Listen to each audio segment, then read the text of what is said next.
Hola, yo soy Deontay.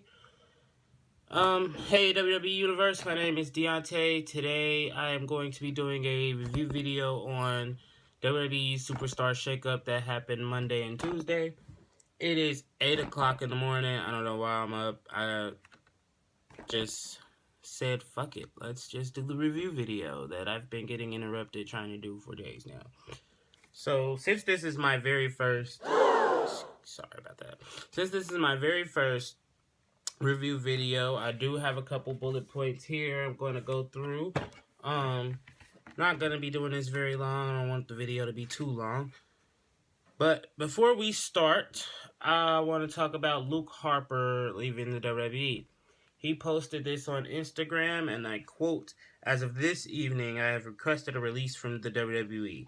The past 6 years have been a simply amazing journey around the world and back with lifelong friends and family. I am proud of it all, to say I shared the ring with my coworkers. The decision, as difficult as it was, feels right for myself and WWE. My goal in the future is to continue to grow as a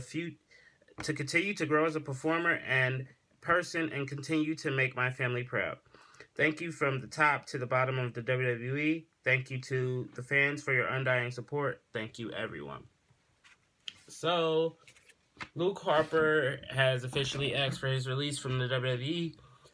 Most likely he's going to be granted the release from the WWE. I'm excited to see what he does in the future because he's an amazing in-ring competitor. I don't know why WWE didn't pull the trigger on his singles run, because that would have been great if, instead of it just being Randy Orton versus Bray Wyatt at WrestleMania, which sucked, by the way, it could have been Luke Harper versus Bray Wyatt versus Randy Orton. Again, before we start, I'm going to plug Humana, my mother's job. Shouts out to Humana for this amazing t-shirt. Shop wherever Humana t-shirts are sold. So we're going to talk about who went where in the Superstar shakeup. So those of you who don't know me, I am a diehard WWE fan, and I keep a history book of all things WWE, handmade binder. Yeah. So, superstars that went to Raw from SmackDown and or NXT and or 205 Live were as follows: The Miz, Ricochet, Aleister Black, Eric and Ivar, The Viking Experience, Cedric Alexander, Andrade and Zelina Vega, Rey Mysterio, Lars Sullivan, The Usos, Naomi, EC3, Lacey Evans, Hart U, AJ Styles, and Eric Young. Funny they drafted him by himself, but hey. Those who went to SmackDown are as follows: Finn Balor, Lars Sullivan, who is actually officially a SmackDown superstar, Ember Moon, Bayley, Paige, who represents Asuka and Kairi Sane, Buddy Murphy, Elias, Roman Reigns, Liv Morgan, why she was drafted without the Riot Squad. It's gonna suck because I have a feeling they're gonna job her out every week on SmackDown. Apollo Crews, Chad Gable, Mickie James, Otis and Tucker Heavy Machinery. First, I want to start with why Chad Gable went to SmackDown. I mean, it could be a good thing because the guy is great in the ring. He's amazing.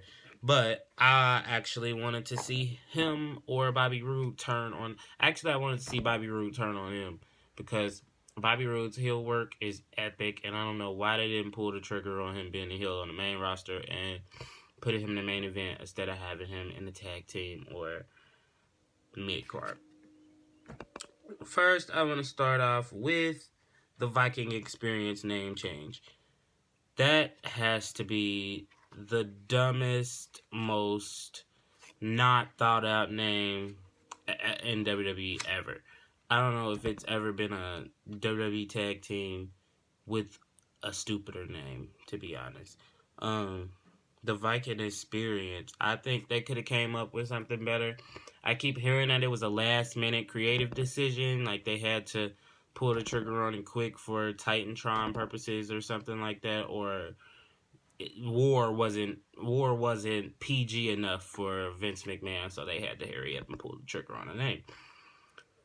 And as for I feel like even if they wanted to change them from the War Raiders, they could have just, left them as Hanson and Rowe, because Eric and Ivar is like pretty stupid. Sanity. I hate that they broke up. I hate that they split them up. I thought that they were done taking members from Sanity when they put Nikki Cross on the main roster and took her away from Sanity, or brought Sanity to the main roster, excuse me, and didn't bring Nikki Cross in with them. And that just ruined Nikki on top of ruining Sanity, because what else did they do? Like, I don't even remember their debut. I just know they attacked somebody. That's how serious it was. Me personally feel like they should have just left them together. It would have made things run smoother. They could have put them on Raw, because Raw was in desperate need of tag teams, and Sanity could have lit the fire on that before the Usos got there. I don't know what Killian Dane and Alexander Wolf are going to do, but they've been posting messages on Instagram and Facebook and stuff, like little cryptic thank yous and things like that. So who knows what's next for them, or if they're even going to be in the WWE. If you are leaving, thank you, I guess. You guys are amazing. I really would have loved to see Killian Dane in a singles run, or in a mid-card or something like that. Eric Young most definitely should be pushed as a monster heel, because his TNA work was great from start to finish. He's funny. He can pull off the funny character. He can pull off the crazy character. His in-ring work is pretty solid, and he's a vet in this company. So I think they need to treat him with a little bit more respect and get him a little bit more story time, more TV time. Lacey Evans, yes. I personally wanted to see her on SmackDown, but I'm actually pretty cool with her being on Raw, because me and my friend, we actually called it. Like, we said somebody was gonna brawl out with Lacey Evans, and that's how they were gonna bring her on to the main roster to in ring. And hey, she went after double champ, the man, Becky Lynch. That was a smooth right hand 2 nights in a row. She punched the shit out of Becky Lynch. If they wanted to go a broken face angle, I think that was the angle they should have went with. But yeah, pretty cool. I fucking love Lacey. She cut an amazing promo on Becky Lynch, even if it was just a couple of words. And those words were, and I quote, "A lady can teach a man a thing or two." She is far ahead of her time in this WWE, for real. I think her character is amazing. Her outfits are amazing. Like, her promo work is great. She was a Marine, which could actually send her to the moon and back. Not just because Vince loves blondes, but because her in-ring shit is solid. I fucking love Lacey Evans. Can't wait to see her as champion one day. I don't think they're gonna have her beat Becky Lynch, but hopefully she does. Speaking of Becky 2 belts, the word belt. Why was the word belt banned for so long, and now all of a sudden Becky wins 2 championships and she can say Becky 2 belts? Don't get me wrong, I fucks with Becky Lynch. She is most definitely the man. But she has a lot of leeway in this little storyline stuff, because the word belt, it all comes down to that. Like, they hated the word, and now she's Becky 2 belts, I guess. With them unifying the championships, I don't think, well, not unifying them, but the winner takes all stuff, seems as if she's going to defend one title. Like, still, they're going to be defended separately, because Lacey's fighting for the Raw Women's Championship after beating Natalia. So yeah, who on SmackDown would you like to see challenge Becky Lynch for the SmackDown Women's Championship? Me personally, I would kind of like for it to be somebody different challenging for the title. So let's say probably Sonya Deville, or Naomi's gone. She's over on Raw now. So let's say Mickie James. I feel like Mickie James should should win another championship before she retires or goes anywhere. Um, Ember, I would love to see Ember and Becky Lynch go at it for a championship. Um, yeah. Would you like to see on SmackDown? That women's division is pretty stacked now.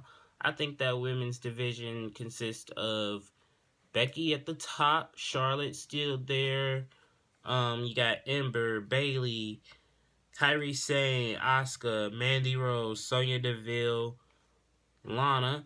Um, Lana. Yeah, that Mickey James. That I think she should be next in line for a championship. I would like to see that. EC3. I wonder. A lot of people are saying like why he's in the position he's in. Me personally feels like it's because he comes from Impact Wrestling and he held Impact Wrestling at their highest when they were literally at their lowest. He kept them going. He was great, I guess you could say. I hated his promos, but that's neither here or there. Maybe with the Superstar shakeup, he could be used pretty much better than what he is, considering Vince left him on Raw maybe to rot or job and be mute the whole time. But anywho, Botchtalia, I mean Natalia, is the Botch Queen, if you ask me.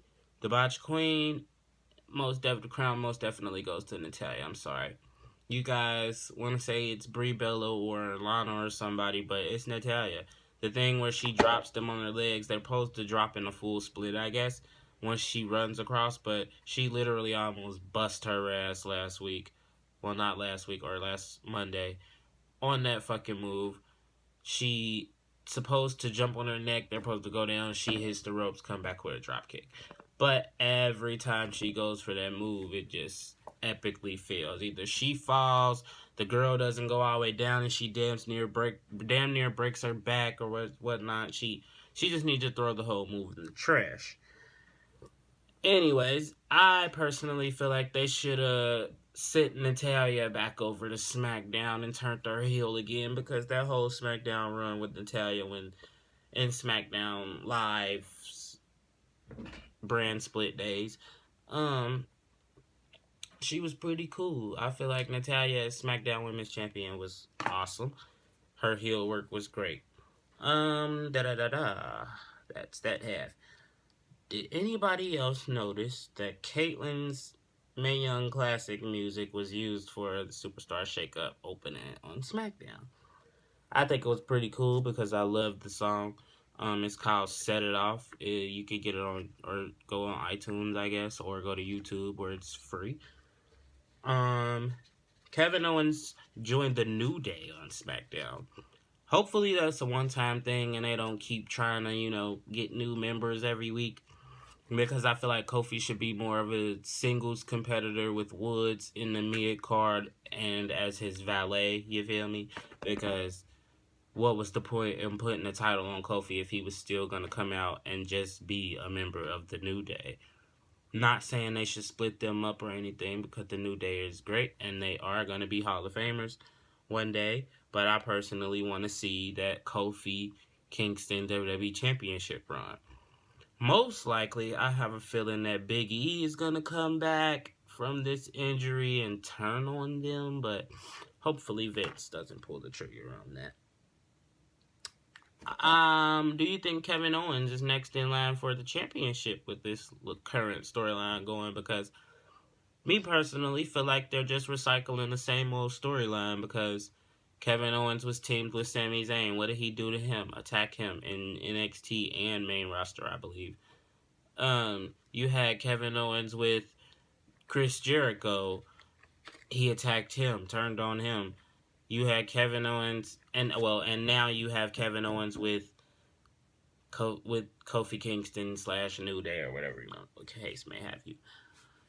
Yeah, I think he's gonna be the one, if not to take the title from Kofi, but to be Kofi's next challenger. The Intercontinental Championship moved to SmackDown with Finn Balor. That's funny because Samoa Joe didn't go anywhere. They didn't take him over to Raw like planned. I don't know what the injury or illness is. I think someone said he had the flu or something like that.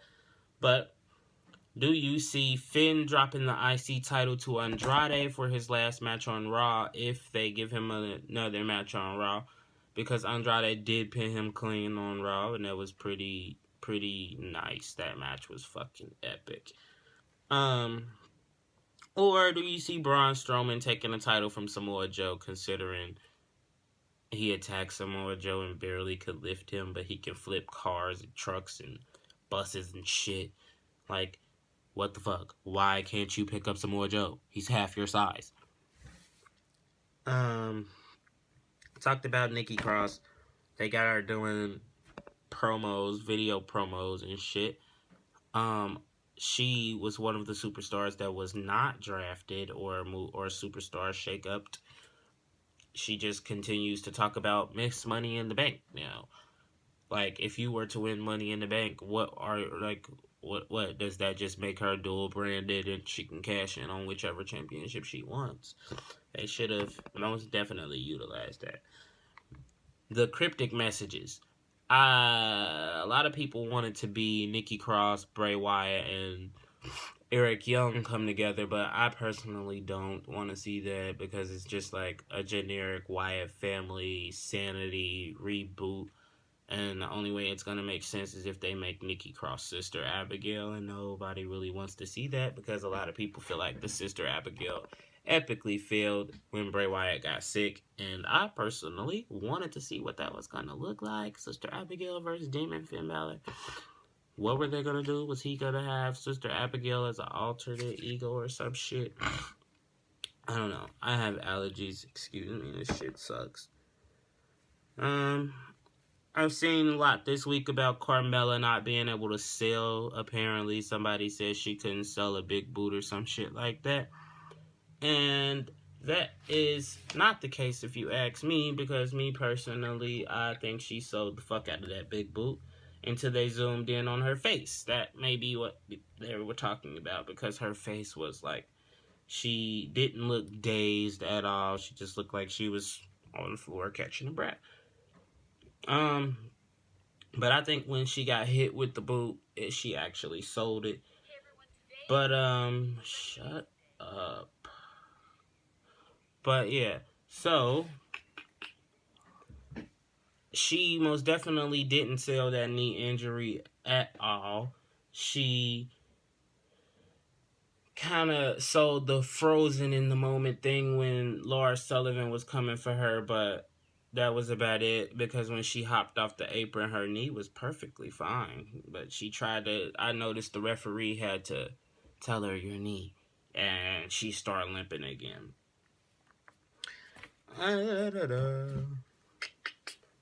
Bailey, her crowd reaction sucked.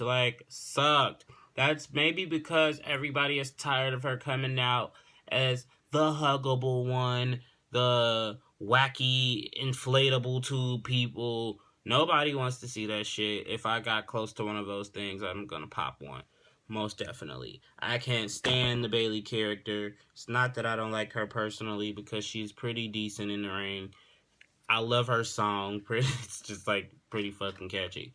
I personally think they just need to turn her heel and call it a day. But I think she's gonna get a Becky Lynch reaction if she does turn heel. Only because a lot of people boo her now when she comes out.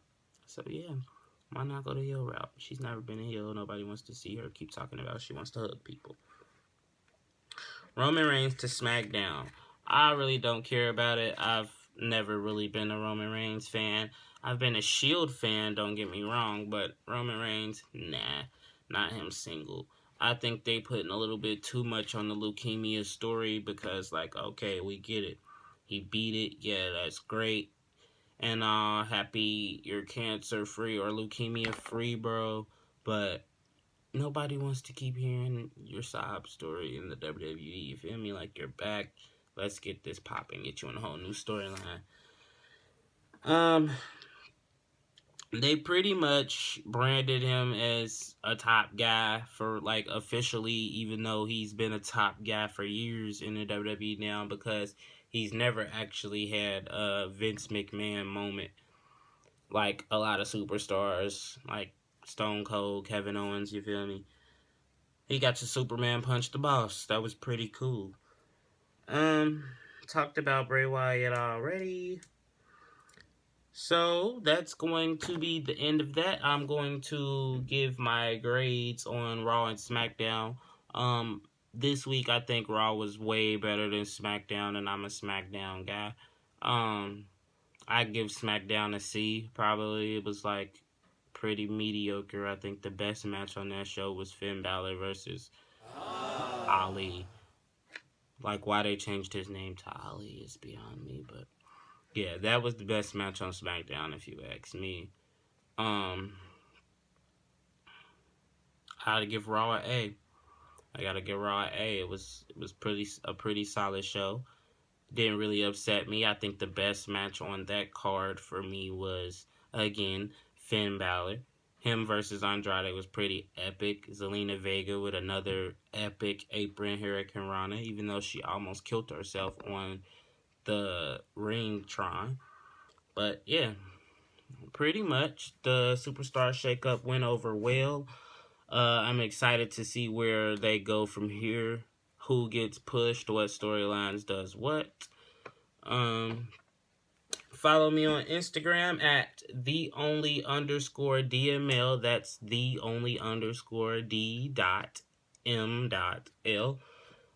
Shout out to the Real Wrestle Talk Only group. Love you guys. You guys are epic. And I look forward to doing more of these reviews in the future. Let me know what all you guys want to see. Send me questions on some stuff or suggestions on what you want me to talk about. Like, comment, share, please. And have a good morning.